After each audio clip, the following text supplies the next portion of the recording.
Segala puji hormat syukur bagimu Bapa, sembah kami, sujud kami kepadamu Yesus Kristus, pencipta langit dan bumi yang hidup dan berkuasa. Hari ini kami memperingati sesuatu yang sangat luar biasa, di mana 2000 tahun lalu Engkau sudah naik ke sorga bagi kami sekalian. Oh haleluya, kami terus akan bersuka cita berbahagia menanti-nanti kedatangan-Mu pada kali yang kedua.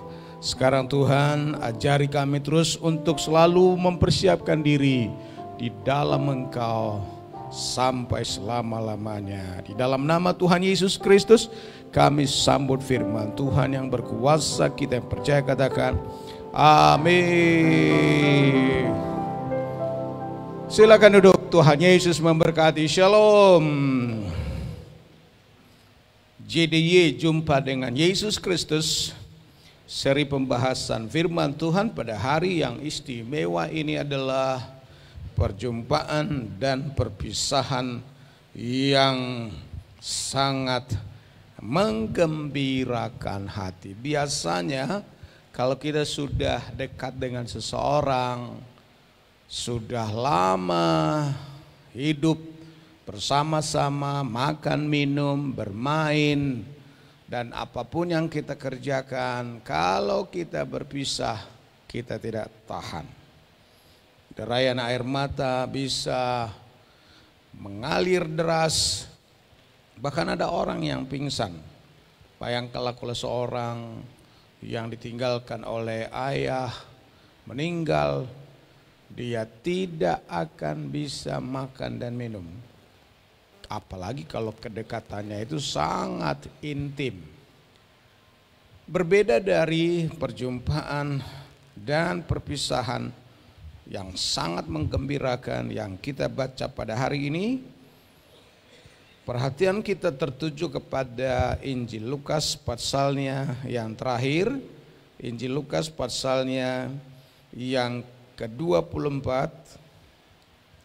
ayat yang ke-36 sampai ayat yang ke-53. Saya tidak membaca semua ayat-ayat ini, tapi saya hanya beberapa ayat saja saya ingin ambil. Lukas seorang tabib, seorang dokter. Dia tahu bagaimana mengobati sakit penyakit. Dia cerdas, dia pintar. Pada waktu dia bersama-sama dengan Rasul Paulus dan juga dia tahu tentang Yesus Kristus, dia menulis sangat rapi dan sangat baik tentang kisah kehidupan Tuhan Yesus. Yang pertama dalam bukunya yang bernama Lukas. Jadi kitab Injil Lukas itu ditulis langsung oleh Lukas, seorang dokter. Tapi tidak cukup itu, Lukas juga menulis kelanjutan dari perbuatan Tuhan Yesus, yaitu dari apa yang dilihatnya tentang gereja Tuhan setelah Tuhan Yesus naik ke sorga, yaitu kitab Kisah Para Rasul. Sengaja dituliskan kitab Para Rasul itu, dipersembahkannya tulisannya itu tentang pekerjaan Roh Kudus yang menjadi lanjutan dari karya Tuhan Yesus kepada seorang yang bernama Theophilus.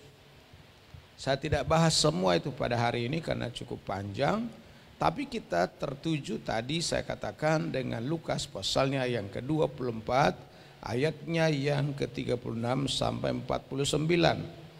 Kita lihat dalam ayat yang ke-50, ayat 50 sampai 53. Demikianlah firman Tuhan di sana. Lalu Yesus membawa mereka keluar kota sampai dekat Betania. Di situ ia mengangkat tangannya dan memberkati mereka. Haleluya.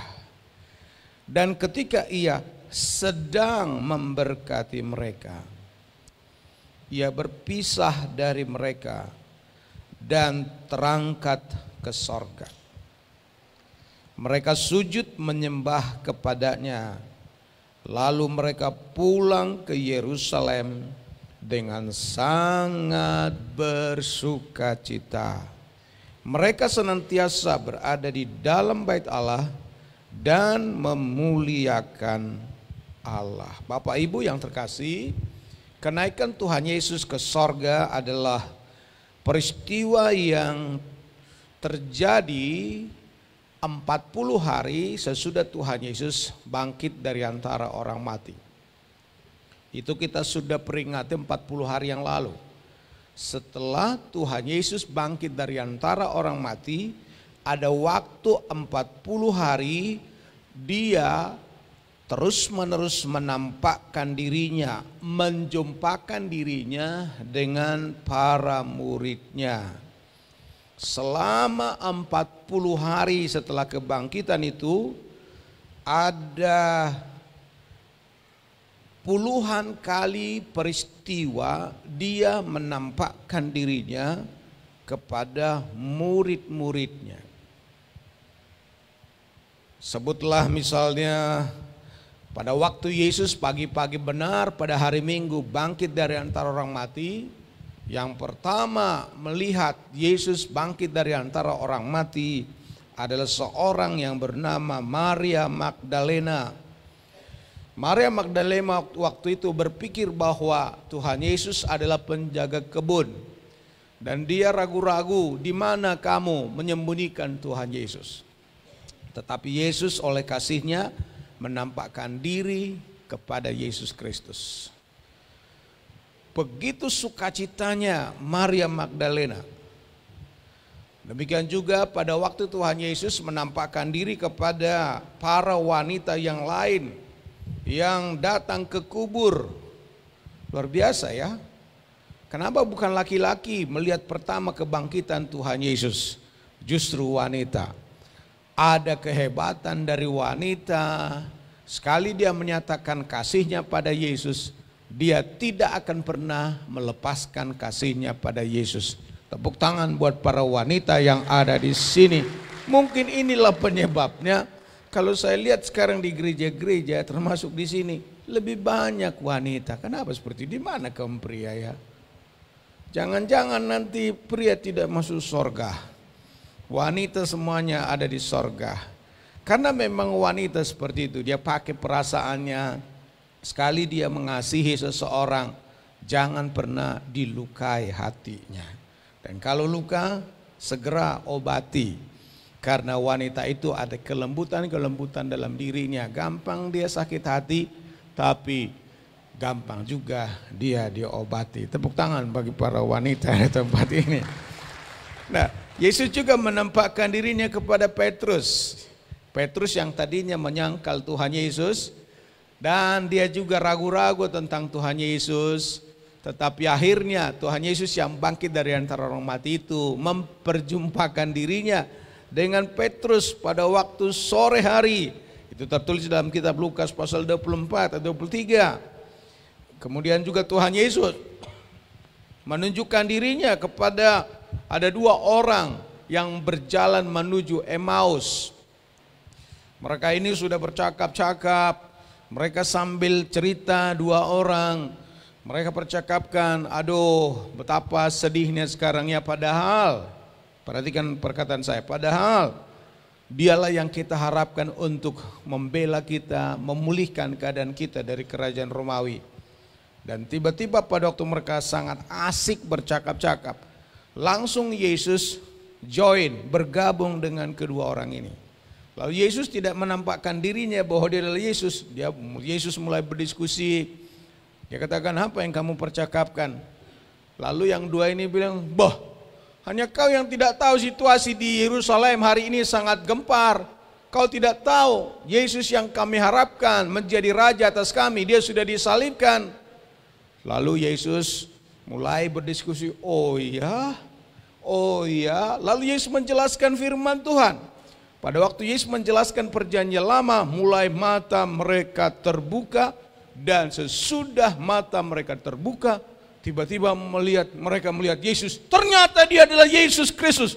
betapa cerdasnya dia, betapa pintarnya dia, sampai hati kami berkobar-kobar mendengarkan penjelasannya. Orang yang berjalan menuju Emmaus itu tiba-tiba mereka balik lagi ke Yerusalem. Mereka memberitakan, kami sudah berjumpa dengan Yesus.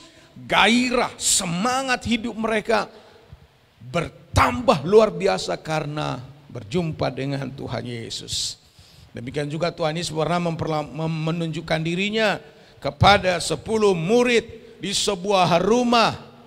Tidak ada Thomas di situ karena Thomas sudah sangat ragu-ragu dengan berkata, oh kalau aku tidak mencucukkan tanganku pada bekas paku pada tangannya, aku tidak percaya. Kenapa dia tidak percaya? Karena dia pakai logikanya, dia pakai pikirannya. Mana mungkin ada orang bangkit dari antara orang mati? Pemakai pikiran dengan sangat baik adalah baik, tetapi jangan terlalu berpatokan pada pikiran. Kemudian sesudah itu Yesus menampakkan diri lagi berikutnya. Tadinya tidak ada Thomas, tapi sekarang ada Thomas. Tuhan Yesus tiba-tiba masuk dalam rumah itu, padahal waktu itu pintu semuanya tertutup. Yesus masuk, tembok tidak membatasi Yesus, dia masuk. Lalu dia berhadapan dengan murid-murid itu, dia berkata, jangan takut. Dan dia matanya tertuju kepada Thomas. Thomas, jangan engkau ragu lagi. Mari cucukkan tanganmu pada bagian tanganku yang berlubang paku ini, dan kepada kakiku. Tetapi apa yang dilakukan oleh Thomas, Thomas tidak berhasil mencucukkan tangannya, karena dia langsung tersungkur di hadapan Tuhan Yesus. Thomas yang pakai pikirannya, Thomas yang cerdas pakai pikiran. Menurut kita, Thomas ini hebat kalilah kau ini pakai pikiranmu sendiri. Tapi tahukah saudara, justru Thomas yang memakai pikirannya, memakai logikanya. Kalau aku tidak cucukkan tanganku pada bekas lubang paku pada tangannya, aku tidak percaya. Dan ketika dia jumpa dengan Tuhan Yesus, Alkitab mencatat kepada kita, Thomaslah yang pertama mengaku sesudah kebangkitan Yesus. Dia berkata, ya Tuhanku. Disinilah yang kita baca pada hari ini. Yesus menampakkan diri kepada murid-muridnya di Galilea sebelum dia naik ke sorga. Ada lagi penampakan-penampakan yang lain. Dia menampakkan dirinya kepada 500 orang murid-murid, membuktikan bahwa Yesus benar-benar bangkit dari antara orang mati. Penampakan diri kepada murid-murid khususnya pada yang ke-11 itu adalah penampakan yang sangat luar biasa. Boleh baca dalam kitab yang tadi saya sebutkan, kitab Lukas pasalnya ke-24 ayat yang ke-36. Dan sementara mereka bercakap-cakap tentang hal itu, Yesus tiba-tiba berdiri tengah-tengah mereka dan berkata kepada mereka, damai sejahtera bagi kamu. Mereka terkejut dan takut menyangka bahwa mereka melihat hantu. Akan tetapi ia berkata kepada mereka, mengapa kamu terkejut dan apa sebabnya timbul keraguan-raguan di dalam hatimu? Lihatlah tanganku dan kakiku, aku sendirilah ini. Rabalah aku dan lihatlah, karena hantu tidak ada daging dan tulangnya seperti yang kamu lihat padaku. Sambil berkata demikian, ia memperlihatkan tangan dan kakinya kepada mereka. Dan ketika mereka belum percaya karena girangnya dan masih heran, berkatalah ia kepada mereka, adakah padamu makanan di sini? Lalu mereka memberikan kepadanya sepotong ikan goreng. Ia mengambilnya dan memakannya di depan mata mereka. Ia berkata kepada mereka, inilah perkataanku yang telah kukatakan kepada kamu ketika aku masih bersama-sama dengan kamu, yakni bahwa harus digenapi semua yang tertulis tentang aku dalam kitab Taurat Musa dan kitab nabi-nabi dan kitab Mazmur. Lalu ia membuka pikiran mereka sehingga mereka mengerti kitab suci. Katanya kepada mereka, ada tertulis demikian, Mesias harus menderita dan bangkit dari antara orang mati pada hari yang ketiga. Dan lagi, dalam namanya berita tentang pertobatan dan pengampunan dosa harus disampaikan kepada segala bangsa mulai dari Yerusalem. Kamu adalah saksi-saksi dari semuanya itu, dan aku akan mengirim kepadamu apa yang dijanjikan Bapakku, tetapi kamu harus tinggal di dalam kota ini sampai kamu diperlengkapi dengan kekuasaan dari tempat yang maha tinggi. Sesudah itu saudaraku, apa yang tadi saya baca sebelumnya adalah, lalu Yesus setelah menunjukkan tangannya.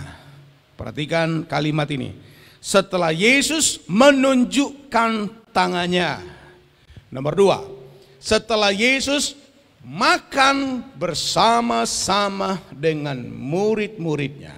Nomor 3, setelah Yesus menjelaskan kitab suci kepada murid-muridnya.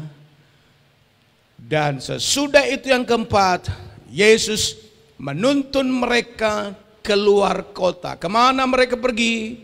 Mereka pergi ke sebuah bukit di mana Tuhan Yesus biasa berdoa. Mereka menuntun murid-muridnya kepada sebuah bukit bernama Bukit Zaitun, di mana dia pernah menyampaikan, "Ya Bapa, kehendakmu yang jadi." Mereka dituntun ke sana, ke bukit itu. Apa yang diharapkan oleh murid-muridnya di bukit itu? Saya tidak membaca di sini apa yang mereka harapkan. Tetapi yang jelas adalah di bukit itu Yesus kembali menjelaskan kepada mereka, kamu adalah saksi-saksi dari semua yang sudah terjadi, dari kebangkitan yang saya sudah tampakkan kepadamu, bekas paku pada tanganku. Kamu adalah saksi, dan kesaksian ini kamu harus terus sampaikan kepada semua bangsa, mulai dari Yerusalem, Yudea, Samaria sampai ke ujung bumi. Tapi kamu tidak akan bisa menjadi saksi kalau Roh Kudus tidak turun atas kamu. Alkitab tadi mencatat, dan ketika itu ialah di mana waktunya Ia memberkati mereka. Bagaimana cara Tuhan memberkati mereka? Sama seperti imam-imam jika memberkati umatnya dalam perjanjian lama. Dia mengangkat tangan kepada mereka. Berkat apa yang diberikan oleh Tuhan Yesus kepada mereka ini yang saya mau sampaikan kepadamu, yang menjadi sumber sukacita dari murid-murid itu. Dia memberkati mereka dengan berkat yang pertama.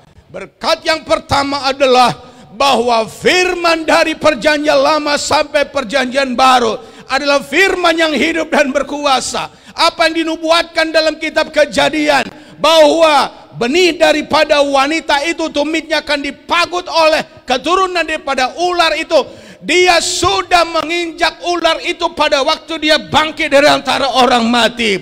Apa yang Musa pernah lakukan, sebuah tongkat menunjukkan kehadiran Tuhan ketika terjadi mujizat, itu dibuktikan di dalam Yesus Kristus. Apa yang pernah dilakukan oleh Musa ketika banyak orang sakit dipagut oleh ular, lalu Tuhan berkata, naikkanlah ular tedung dari emas, lalu dari tembaga, barang siapa melihat ular itu akan sembuh segala penyakitnya. Itu juga digenapi dalam Yohanes pasal yang ketiga. Sama seperti Musa menaikkan ular di padang gurun, demikianlah anak manusia ditinggikan. Siapa yang memandang kepada Yesus Kristus, percaya pada Yesus, penyakitnya disembuhkan, dia diselamatkan. Apa yang dilakukan oleh Musa ketika orang Israel kehabisan air, lalu mereka bersungut-sungut pada Musa. Musa dikatakan oleh Tuhan kepadanya, Musa, pukul batu itu dengan tongkatmu. Tongkat yang dipukulkan oleh Musa adalah lambang daripada tongkat kehidupan, yaitu Yesus Kristus Tuhan, yang dipukulkan pada batu, keluar air kehidupan. Apa yang ditulis dalam perjanjian lama digenapi di dalam Yesus Kristus. Dalam kitab Raja-Raja menunjukkan Yesuslah Raja kita. Dalam kitab Raja-Raja menunjukkan bahwa dialah yang bangkit memimpin umat Israel. Haleluya bagi Tuhan. Dalam perjanjian lama dinubuatkan, digenapi dalam perjanjian baru. Yesus menyampaikan itu jelas, bahwa firman perjanjian lama adalah firman yang hidup dan berkuasa, digenapi dalam perjanjian baru. Yang mau ku sampaikan padamu jemaat di hari kenaikan ini, adapun firman itu hidup dan berkuasa. Perjanjian lama, perjanjian baru firman Tuhan. Perjanjian lama diberkati dalam Yesus Kristus, dan perjanjian baru pasti digenapi di dalam kehidupan kita. Haleluya. Firman disampaikan menjadi berkat. Apa yang paling menyemangati saya sebagai gembala menyampaikan firman Tuhan adalah, sebab aku sangat yakin ketika firman disampaikan dari mimbar yang kudus ini, firman mengubah keadaan kita, firman menolong kita, firman menciptakan yang tidak ada menjadi ada. Firman Tuhan itu hidup. Itu yang Yesus sampaikan. Itu adalah berkat. Berkat firman. Di rumah, jangan terlalu sering percakapkan dunia ini. Jangan terlalu sering percakapkan apa yang terjadi di dunia ini, sehingga engkau menjadi ketakutan. Semua itu sudah tertulis dalam Alkitab. Dunia ini akan lalu dan lenyap. Peperangan akan terjadi, gempa bumi akan terjadi, malapetaka akan terjadi. Tetapi akan ada satu kali kelak langit dan bumi yang baru, di mana Tuhan menyediakan langit bumi baru itu. Di sana tidak ada lagi penyakit, di sana lagi tidak ada kelaparan, dan kita akan berjumpa dengan Raja di atas segala raja di sana, saudaraku. Firman Tuhan. Jadikan firman Tuhan sebagai sumber sukacitamu setiap saat. Itu sebabnya di gereja ini firman harus menjadi fokus utama. Di gereja ini firman Tuhan harus menjadi fokus utama kita. Dialah kebenaran, firman itu kebenaran. Apabila kita mengutamakan kebenaran, carilah dulu kerajaan Allah dan kebenarannya, maka yang lain ditambahkan kepadamu. Firman harus kuat disampaikan. Itu nomor satu. Nomor dua, apalagi berkat yang Tuhan sampaikan ketika dia mengangkat tangannya. Berkat itu ialah tentang kenaikannya. Kaitkan dengan Yohanes pasalnya ke-14. Jangan gelisah hatimu. Percayalah kepada Bapa, percayalah kepadaku.